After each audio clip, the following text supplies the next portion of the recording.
Dr. Jane Golley, and dear participants, good morning, good afternoon, and good evening. Welcome to another interesting, nice webinar on China-Australia relations. Nepal Institute for International Cooperation and Engagement is an independent, apolitical, and non-partisan think tank which believes in freedom, democracy, and world free from conflict. We envision a world where sources of insecurity are identified and understood, conflicts are prevented or resolved, and peace is advocated. To talk on the very interesting topic of today, we have very distinguished scholar from Australian National University, Associate Professor Jane Golley. Associate Professor Jane Golley is the director of the Australian Centre on China in the World at Australian National University. Dr. Jane is an economist focused on the range of Chinese transition and development issues. Her research interests include demographic change and economic growth, uh, urban rural income and educational inequalities, urbanization, regional development, socialism with Chinese characteristics, and the Belt and Road Initiative. Her career has been her career has taken her from the Asian section of the Australian Commonwealth Treasury to the World Bank in the Washington, D.C., and the UNU's World Institute for Development Economics Research in Helsinki. Dr. Jane spent 8 years studying and teaching at the University of Oxford, where her thesis was on the dynamics of Chinese regional development. Dr. Jain, once again, welcome to our program. Kindly make a remark around 35 to 40 minutes, which will be followed by question and answers. The program is streaming live on our Facebook as well. I would like to request all our participants to drop their questions on Zoom Room or under Facebook Live. Dr. Jain, over to you. Thank you. Thanks very much, Pramod, for that introduction and for having me speak today on a rather large topic. It was meant to be about Australia-China relations, but I have slipped the United States into the title because I really don't think it's possible to talk about the bilateral relationship that we have here with China without also thinking about the United States as well. I've got about 12 PowerPoint slides. You'll see quite a lot of text on there. It's partly to keep me on track, and also I hope to help you follow the main threads of my argument. I'll try to keep the pace of my speaking reasonably slow, but I do get a little bit excited when I'm talking about this, what I think very interesting topic. So please forgive me if I speed up. I'll try and keep it at a nice pace for you. Oh, now I'm on. Oh, there we go. Okay, so the way that I'm going to talk about this today is to start by describing what I call a new geoeconomic world order, and that helps me to frame the way that I've been thinking about the quite dramatic changes in the Australia-China relationship in the last few years.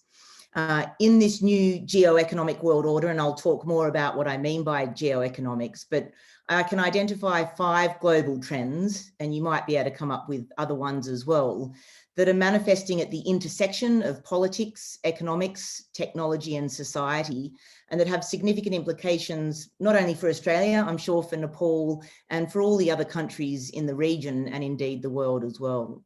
I'm not going to go over these in great detail, and I think they're well known to most of the listeners here tonight. But the first is the growing strategic rivalry between the United States and China. And I think a major factor underpinning this rivalry is China's growth performance in the last 2 decades, and also its prospects. And most importantly, its emergence as a serious contender, I think, for being the world's largest economy. We can debate when that might actually occur, but also its rise as a global techno superpower. And we certainly are aware that that has caused a lot of friction between the 2 superpowers, and that the United States, even under a new presidency of Joe Biden, will continue, I think, to view the relationship in strategically competitive terms. Second issue, again, which I'm sure you're all aware and on which we all have very different views, comes down to the PRC government's domestic policy platform and the way that that really has transformed, I think, under Xi Jinping, and particularly in the last few years. Here in Australia, that's raised a lot of questions about the ways that it engages internationally, its influence and interference strategies or perceptions of those. And certainly there are a bunch of things happening in China that make me view it in quite a different way than I did even 5 years ago. Now, those two things combined have seen the expansion of national security concerns to cover more and more policy and sectoral domains. And we've really felt that in Australia, and particularly here in Canberra, where, for example, the government sectors that deal with, or the departments that deal with China, the defence and security sides, have basically gained quite a bit more power over the traditional departments like the Treasury, where I first started out many, many years ago, with security dominating often economic interests. I think what we've all witnessed in recent years, and particularly during the Trump presidency, was this decline in the observance of the global rules-based order. And I do make the point, contentious as it might be to some, that this is under threat both from the United States and from China in different, but often also quite similar ways. And of course, all of this has occurred at unprecedented levels of global interdependence. That is including flows of goods, of capital, of people, and of knowledge. Here we are today sharing ideas from across the seas. And that's, of course, another technological advance that has changed the world that we live in. I think we've reached peak globalization, and the world is changing quite fundamentally in that regard too. So I think about all of this through a geoeconomics lens, and I don't want to get too technical here. I will just acknowledge Edward Luttwak in a 1990 book, who coined the term geoeconomics in thinking about it as the logic of conflict being pursued through methods of commerce rather than physical or hot war. Now, at that time, it was Japan that was perceived as a threat to US economic primacy, and it was heavily criticized at the time for its state involvement in pursuit of its own industrial dominance, which didn't quite come to pass. But I do go back to that book and read it and find that there are a lot of parts of the story that Luttwak was telling where you could replace China or Japan 20 years ago, 30 years ago with China today, and understand, I think, quite a bit of how the United States is approaching this issue. Now, this term geoeconomics has really taken off here in Australia. At the ANU and at the Australian Centre on China in the World, which I direct, we have a strategic research spoke on geoeconomics. In the US, it really became a hot topic again, I think back in 2016, not that long ago, although it's seeming a lifetime ago in some ways. Two fellows from the Council of Foreign Relations, Robert Blackwell and Jennifer Harris, wrote a book called War by Other Means, Economics and Statecraft, Geoeconomics and Statecraft, sorry. And in that they define it, and I'll just focus on the first bold print there, as the use of economic instruments to promote and defend national interests and to produce beneficial geopolitical results. Economic instruments haven't always been used primarily for this purpose. Often you are employing them purely with a focus on, for example, raising employment or domestic growth or productivity. But I think more and more we see the use of these economic tools to prosecute broader geopolitical results. And I've got a couple of examples there on this slide, and I've got more examples to follow. But for example, trade policy, quite clearly the use of sanctions, investment policies, increasingly restrictive, both between the United States and China, but also increasingly from Australia as well. Economic assistance and aid programs can also be viewed as these economic tools that are not only targeting economic outcomes, but are also possibly seeking to achieve alternative outcomes. For example, from the United States perspective, maintaining its global primacy in terms of technology, or just more purely as an economic or global power, acquiring and maintaining allies or weakening the alliances of other states, promoting one's own ideology and values. And these are terms that we find much more commonplace in the discussions about the Australian relationship with China now than we did just a couple of years ago. Some of these are really positive outcomes, many of them are, but they also have indirect and sometimes negative impacts, unintended consequences for the targeted state and for other states as well. So I think about geoeconomic techniques in terms of two possibilities, sticks and carrots. And it's the sticks that we've really experienced plenty of in Australia this year, but also I'd make the point most prominently here that not only China, but also the United States and increasingly other countries are using a range of sticks to coerce or deter the behaviour of foreign companies and possibly to alter the behaviour and policies of foreign governments as well.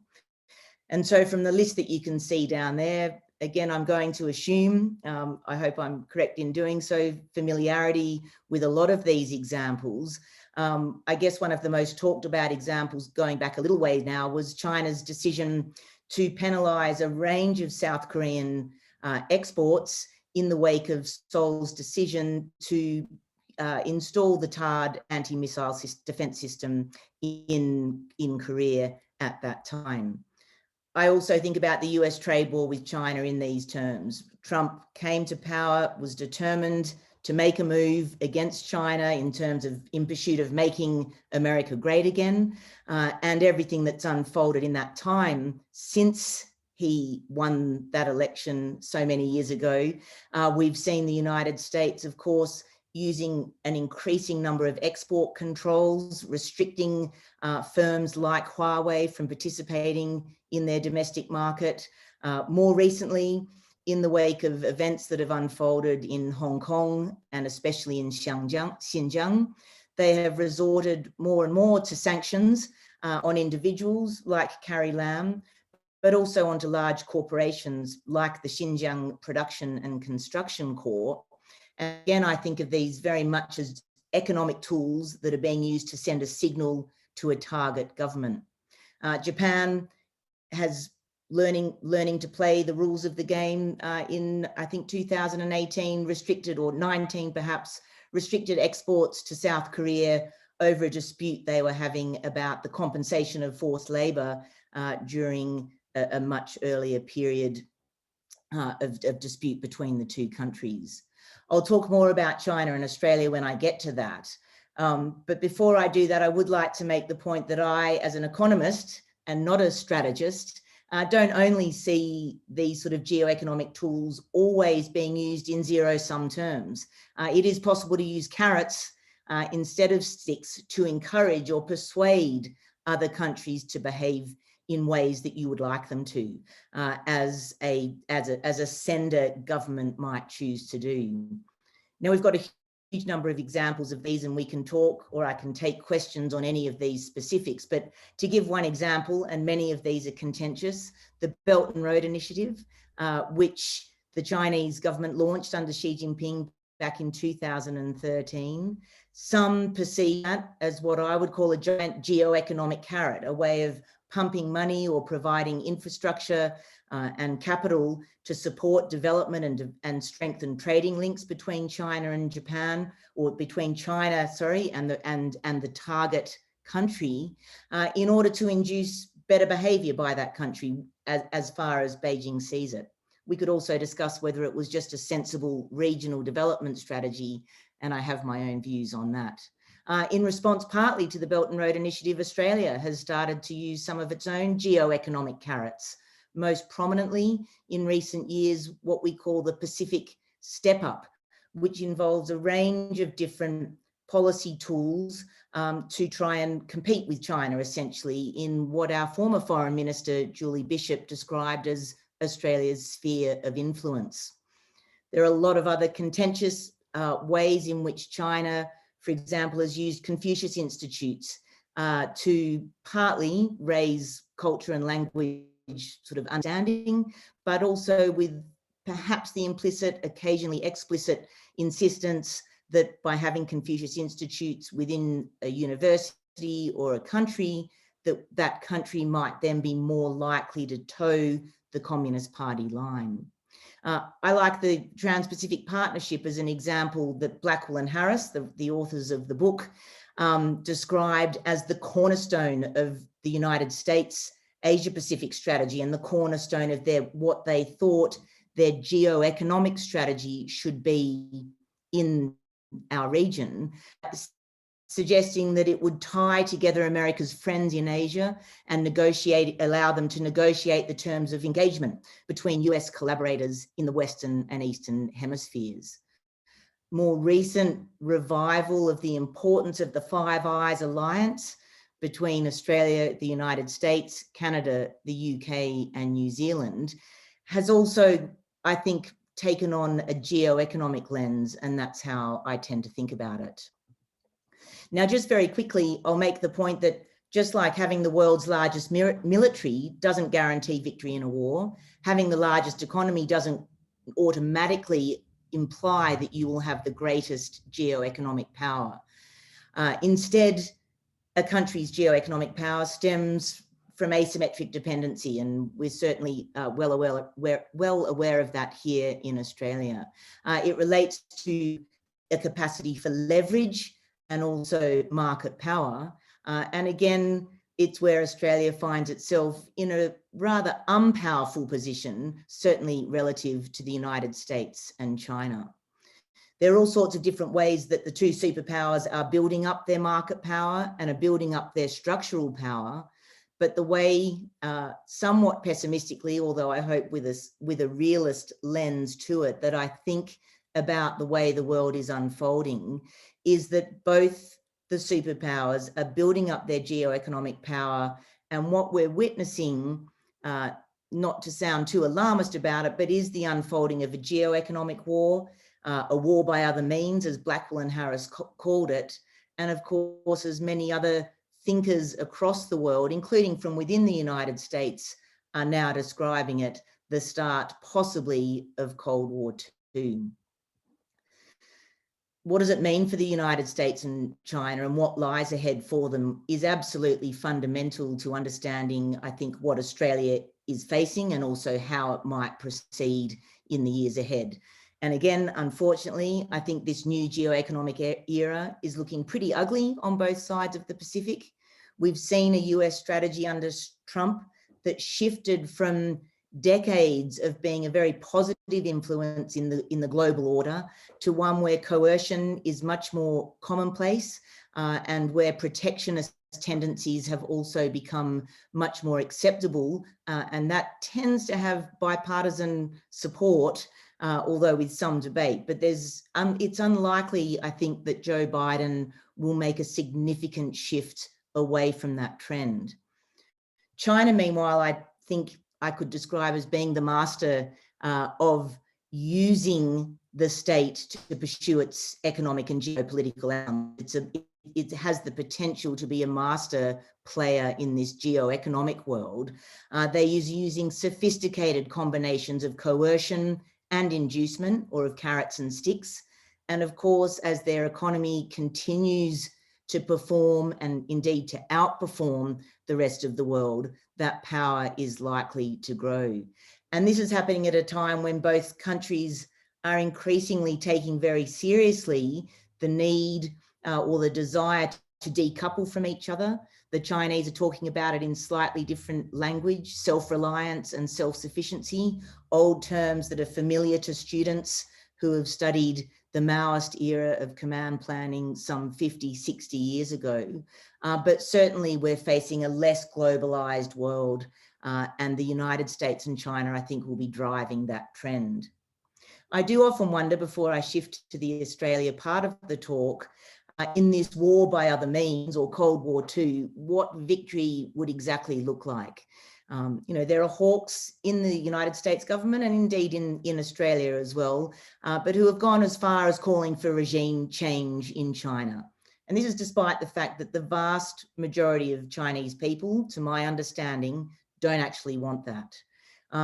How that victory would be achieved, whether it's a competition in terms of which country has the largest economy, which has the most advanced artificial intelligence, for example, what that ideological victory would look like, and whether it would require the collapse of the Chinese Communist Party for the Americans to think that they'd won it, and then what that would mean for the global economy and the 1.4 billion people living within China. These are all questions that I think are worth considering without actually setting out to answer them. But the upshot of that is, and again, not a very positive upshot, is that I do think we're in for a prolonged period of conflict, where the major battlefield economic one. So what does that mean for Australia? And let me just check my clock there. Okay. I think Australia-China relations in 2020, although it dates back further than that, provides us with what I can call Geoeconomics 101. The bilateral relationship with China has reached its lowest point in history. And I've got a chart to show you on the next slide that really puts that into perspective. For any of you who follow the news and how it's unfolded here in Australia through 2020, you would be aware of one of the key points that has caused Beijing's fury. And that was Australia, or Canberra's, decision to call for an independent inquiry into the origins of COVID. Many people have focused on that as the starting point of the problems, but in fact, it goes back a lot longer than that. And what I'll show you on the next slide in particular is our decision not to allow Huawei to participate in our national broadband network in 2012 and subsequently 2018 really did make the Chinese government particularly unhappy. And there are a number of other things that did that as well. Now, it's not the Australian government's job to make the Chinese government happy, but when we think about this relationship, certainly that political relationship and the way that it has declined from what we were calling the deep freeze even a couple of years ago to now something that looks well colder than that is worth taking into consideration. What we experienced not only as a response to that inquiry, but as a set of long-standing and fairly complex issues through 2020 was that Beijing appeared to be targeting and in fact was accused of or has allegedly practiced economic coercion, some pretty serious sticks against a wide range of Australian sectors. The four that were really prominent in the headlines were barley, beef, wine, and education. But a point that comes out when you look carefully at the literature is that it is still not definitive that these amounted to economic coercion. And that is because in each of these cases, and indeed in one stories beyond that, Beijing can plausibly deny that it was practicing a form of punishment, a geoeconomic stick, but rather had other motivations.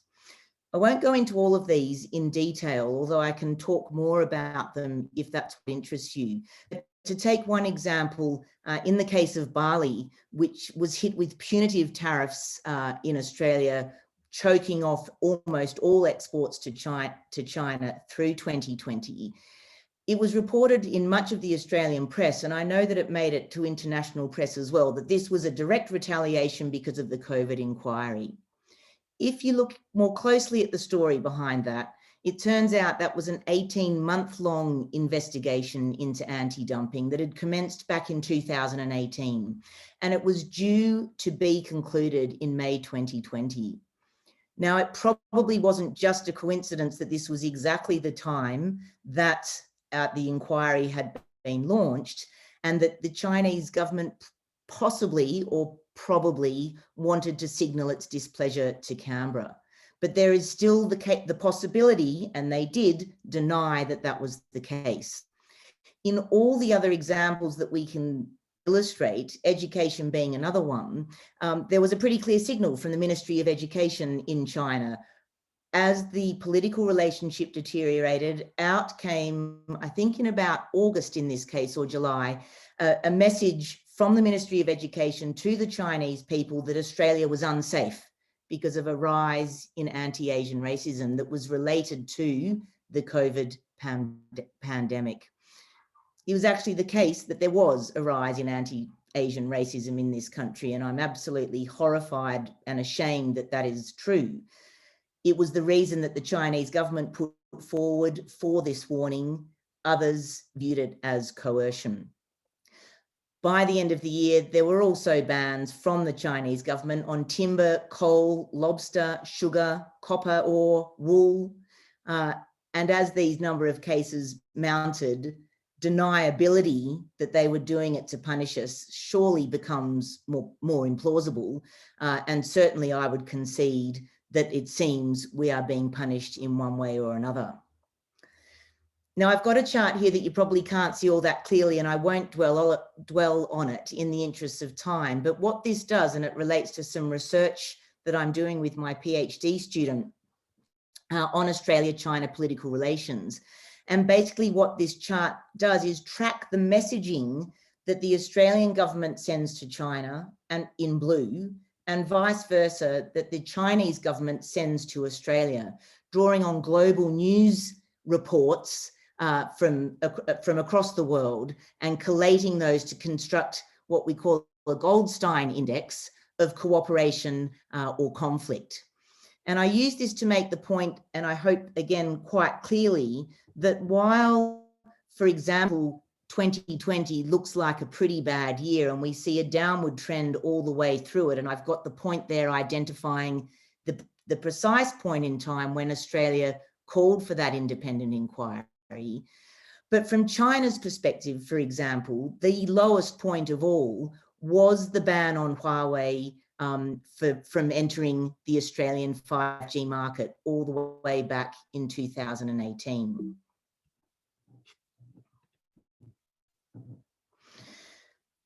I'm going to make a contentious point here, and again, should be clear, I'm not speaking on behalf of the Australian government. I'm an academic, and my job is to try and analyse the facts. Many of them are contentious. I'm doing my best to read them as I see them.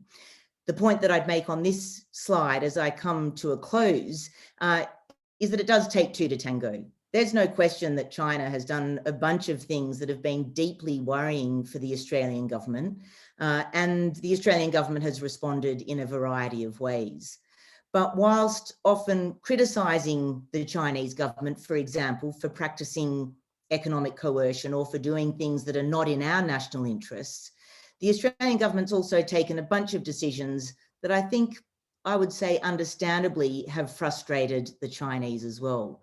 I won't again go through all of the examples on this page, but one particular investment bid that happened in August this year was made by Chinese company China Mengniu Dairy for a dairy company here in Australia. And the bid was not successful because the treasurer, our treasurer, overrode the decision of the Foreign Investment Review Board, which reviews all foreign investment decisions, and blocked it on national interest grounds. Now, I thought hard about this at the time, and I couldn't come up with what that national interest reasoning could be. There was a potential issue that this was a threat somehow to the domestic dairy industry. And it turns out that some politicians were arguing just that. Although how Chinese capital coming into the dairy industry, you know, not an overtly strategic industry or one in which the Chinese technology could somehow be used adversely against us, I really couldn't come up with a national interest logic to defend that point. And of course, we were not privy to the decision by the Treasurer because those national interest grounds are not made public. Another particularly unpleasant event occurred when an Australian politician and senator, Erica Betts, interrogated 3 Chinese Australians in a Senate inquiry that was meant to be investigating the issues facing the Chinese diaspora. And he demanded that they condemn the Chinese Communist Party. Now that is with no qualification, just simply to condemn them and to prove their allegiance to Australia. I and a number of other people found that really problematic, not only because he was a part of the ruling government that actually recognises the Chinese Communist Party as and has diplomatic relations with them, but also the inference that it meant for the Chinese Australians that make up a significant part of our population. The revival of the quadrilateral security dialogue, which brings me closer to Nepal in putting India into the mix as well, has not been well received in Beijing, and I can understand why.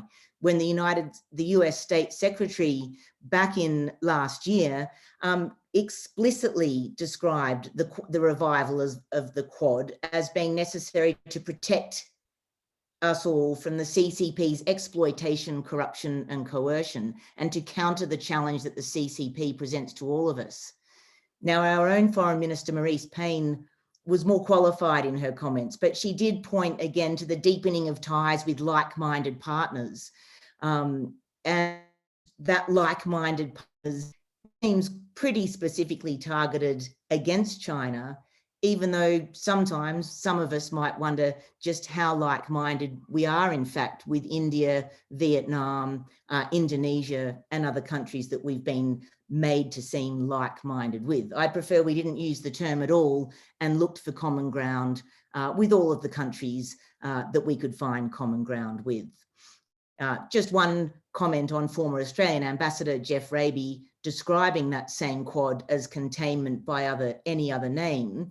I guess they're making the point that these issues are highly contentious in Australia, and also to acknowledge how privileged I am to live in a country where I can question the government's policies of the day, where I can contribute and take part in complex debates, whilst also recognising that there are no straightforward answers to many of these complex issues. And this is played out very clearly, and I'll refer to one of my favourite Australian thinkers, Professor Hugh White, who wrote a book 10 years ago called Australia's China Choice. And he was pretty specific about his point at the time, 10 years ago, and that was that if you accepted China as a rising power or a now risen power, that its economy would become one of the two largest in the world, then it would be sensible, and he would have said almost essential, that the United States would learn to accommodate that rising power. His other point with specific reference to Australia was that we shouldn't choose between these two superpowers. 10 years later, he produced a follow-up on that, published in the quarterly essay that he wrote in 2019. And he seemed to make the point there, as far as I read it, that it did look like we'd made the choice and that he feared we would become rats on a sinking ship. The Australian government has, I think, tried very hard to steer a line in which they have signalled that they still won't make that choice. And yet many actions through 2020 would suggest otherwise.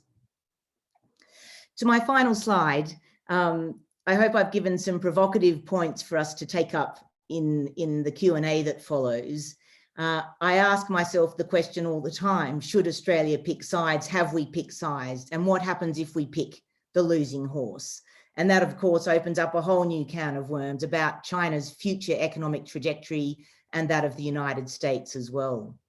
I can talk more about the kind of geoeconomic strategies that will serve Australia best in the future.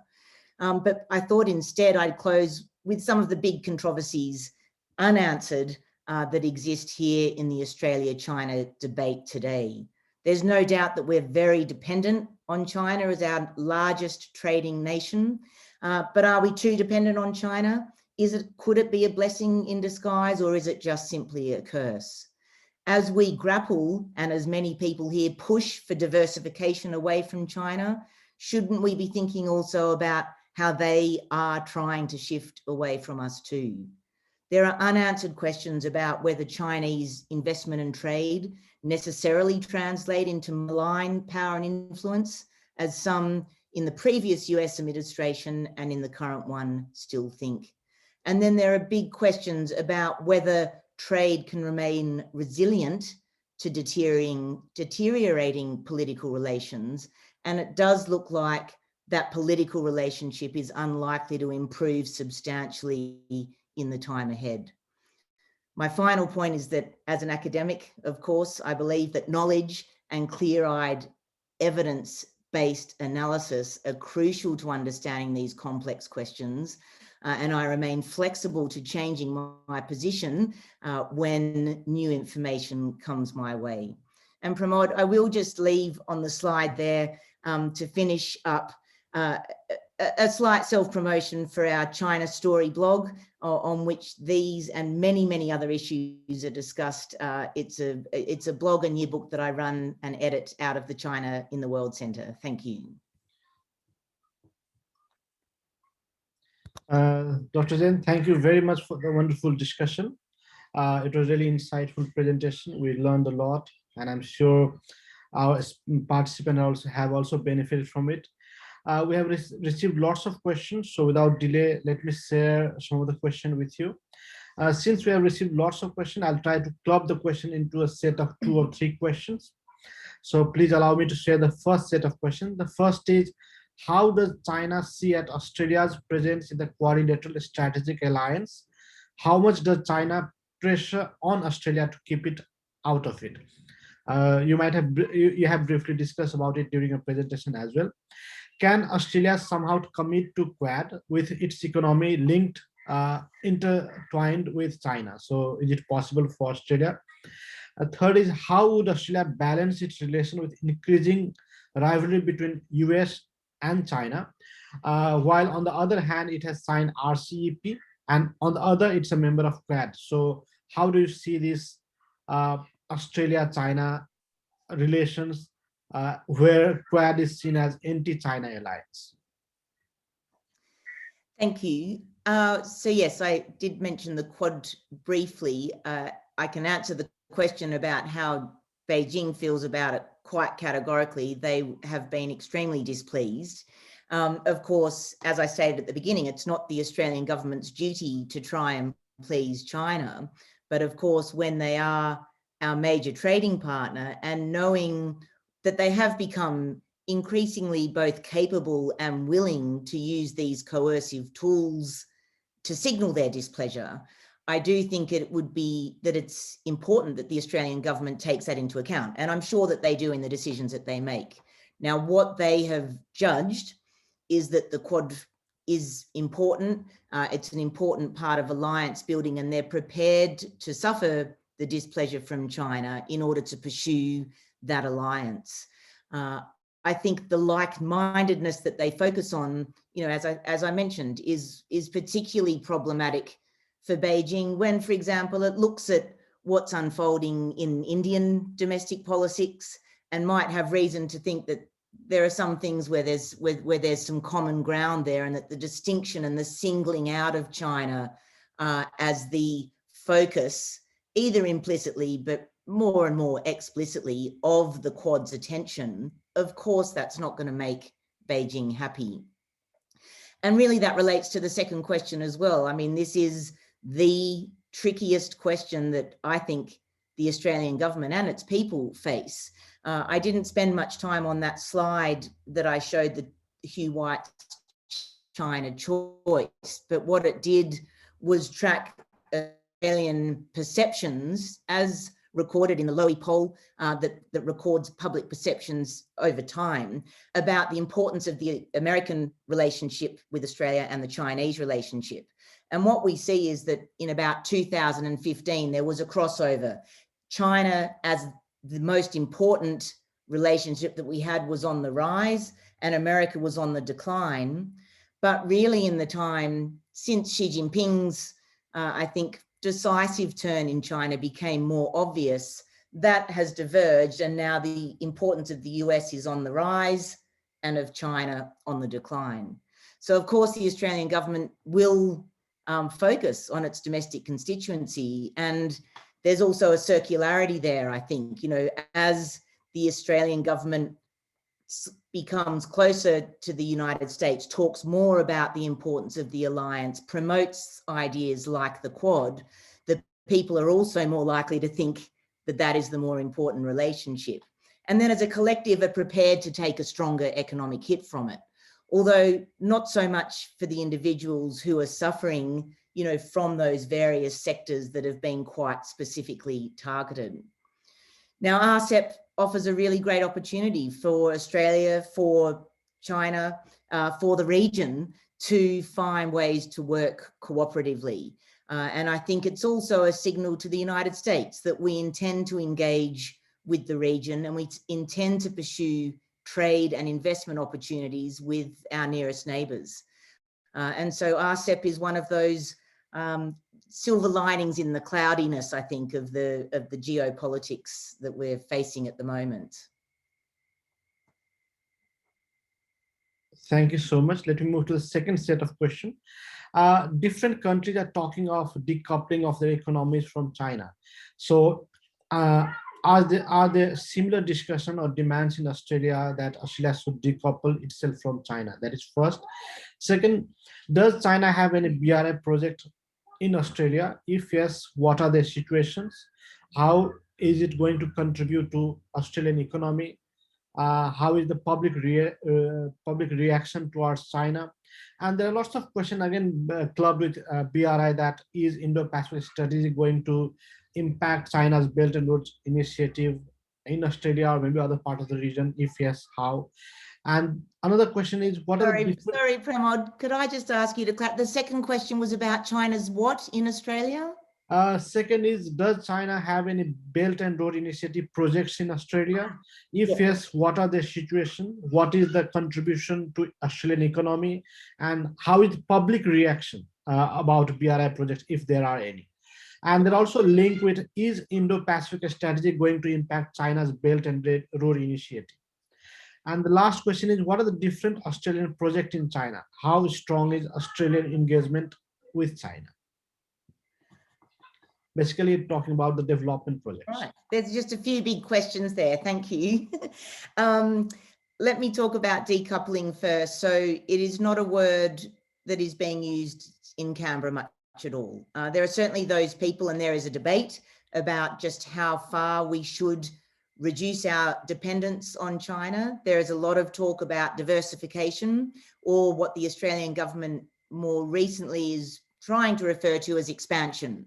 And I think that's a really important shift, because expansion acknowledges just how important the Chinese economy will remain for Australia, I think, whether people like that or not. And one number that really strikes me as of last year was, despite all of those trade frictions that we experienced in certain sectors, China's economy, China's exports accounted for 40% of our export growth. And that was in fact a record high. What we do know is that while we're busily discussing and pushing for, in some cases, and thinking about diversifying away from China, they are also trying to diversify away from us, and that will hurt many Australian sectors. And I think the most obvious example there is the iron ore sector and the resource sector more broadly. We know that China is investing heavily in alternative markets in Africa, in Guinea, in Papua New Guinea, in Brazil. And that, coupled with their long-term strategy now for greener growth, will mean that as Chinese demand for iron ore in Australia will necessarily fall over time. There simply is no alternative market. And I'd turn that into an opportunity and think about this as a time for the Australian economy to restructure towards greener growth. But that, of course, would also involve a fairly significant shift in the Australian government's climate-related policies. Now, the Belt and Road Initiative has also been a contentious topic in Australia. One of the causes of disgruntlement, I guess, from Beijing last year was the Australian government's introduction of a foreign relations bill, which gave unprecedented power to the foreign minister to examine, and if she so chose, stop deals between state governments and the Chinese and Chinese collaborators, as well as between universities and Chinese collaborators and investors. And this was widely perceived, although it's not completely known as fact, to be a political manoeuvre that was about the Victorian government, which, as an opposition government, a Labor Party government, has in fact signed an MOU with Beijing on the Belt and Road Initiative. So to the question of, are we engaging, the Victorian government has signalled that it wants Chinese capital and that it's willing to do it through a BRI kind of banner of some kind. And that understandably from the federal government's perspective, sits at odds with their own take. They have been fairly clear that they don't see the BRI as being in Australia's national interests. They see the challenges that it poses in the Pacific region, and it's not an entirely cooperative stance, I guess, that they've taken. So there's conflict on that. I'm not expecting to see too many BRI investments coming our way soon. In terms of Australia's engagement in China, again, the numbers speak for themselves. There is a dependency that can be measured in all sorts of ways. We certainly, I'll make the point that China matters a lot more to us than we do to them. They're our #1 trading partner. Their investment in our country has shown the most rapid growth. It's not the largest in stock terms, still our traditional partner countries, the United States is #1.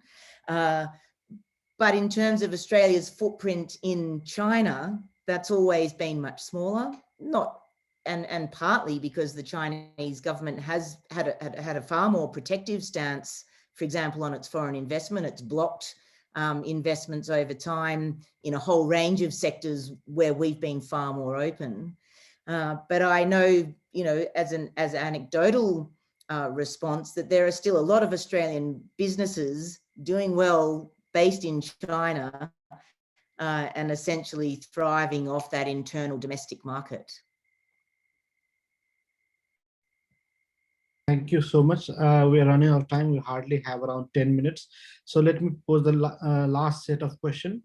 First is, how do you look at China, Australia, India triangular relations? Second is, how does Australia-China trade relation impact the future of Indo-Pacific strategy? So we're getting lots of questions revolving around Indo-Pacific strategy. And third is, what are the irritants in China-Australia relations? How does Australia react to human rights violations in China?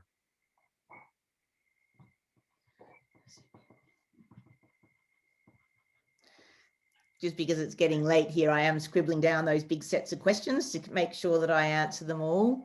China, Australia, India, it's definitely an interesting now trilateral or triangle of relationships. In fact, I first gave a variant of this talk in New Delhi. It was my first trip there back in November 2019. And they asked me to come and speak about geoeconomics and Australia's role in the region.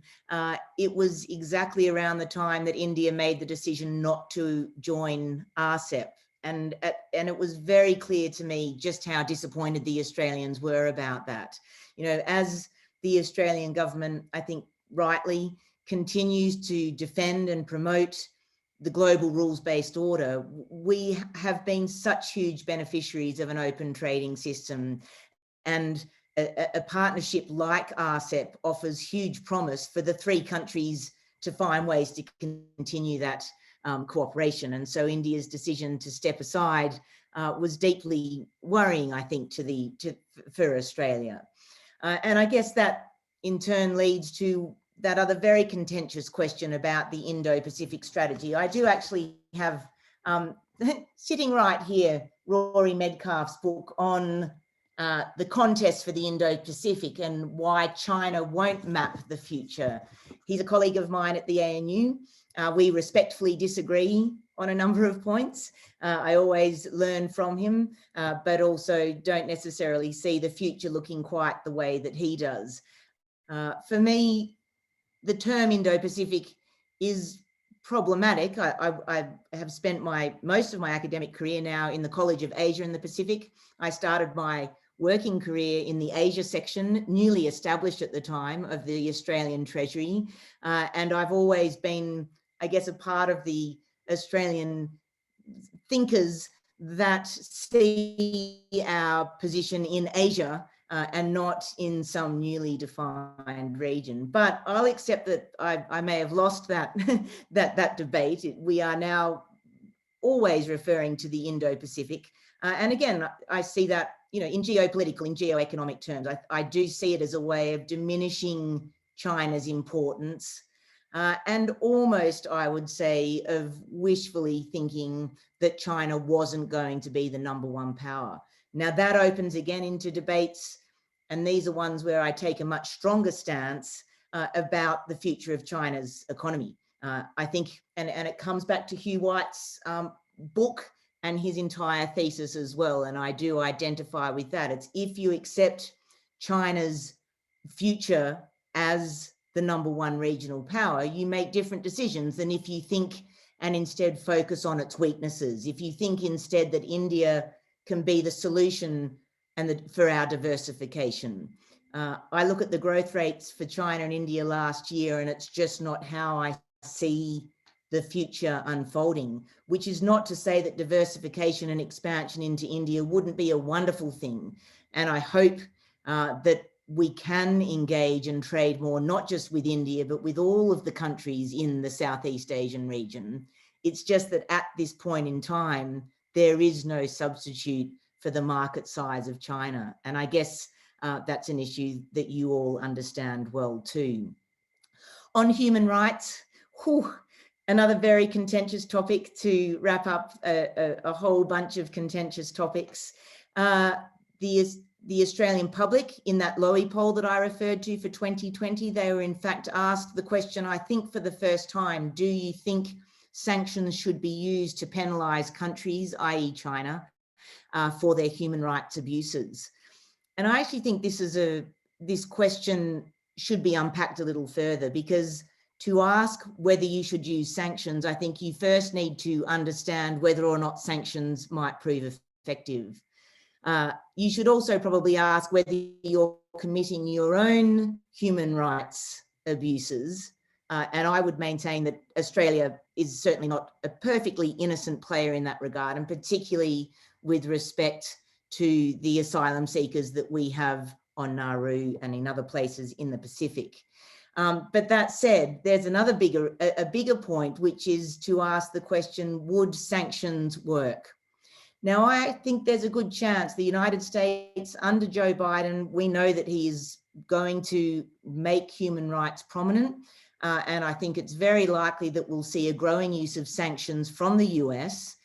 And the US probably has the capacity to make those bite, to make those hurt because of its size. If Australia joins with the US in doing that and can essentially piggyback on that US power, then it's possible that sanctions coming from Australia could also serve a positive role.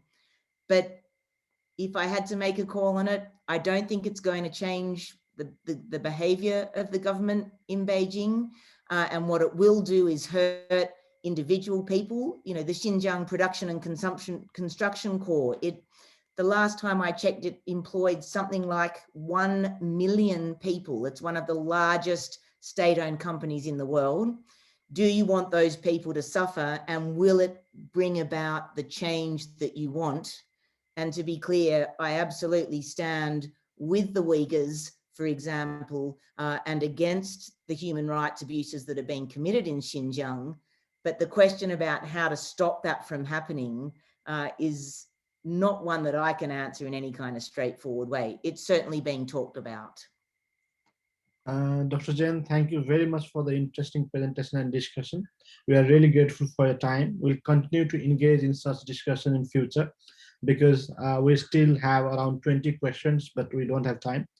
We hope to meet you in real, maybe in Nepal or in Australia or in some other parts of the world. We'd also like to thank all our participants for their wonderful questions. Thank you very much. Have a nice day.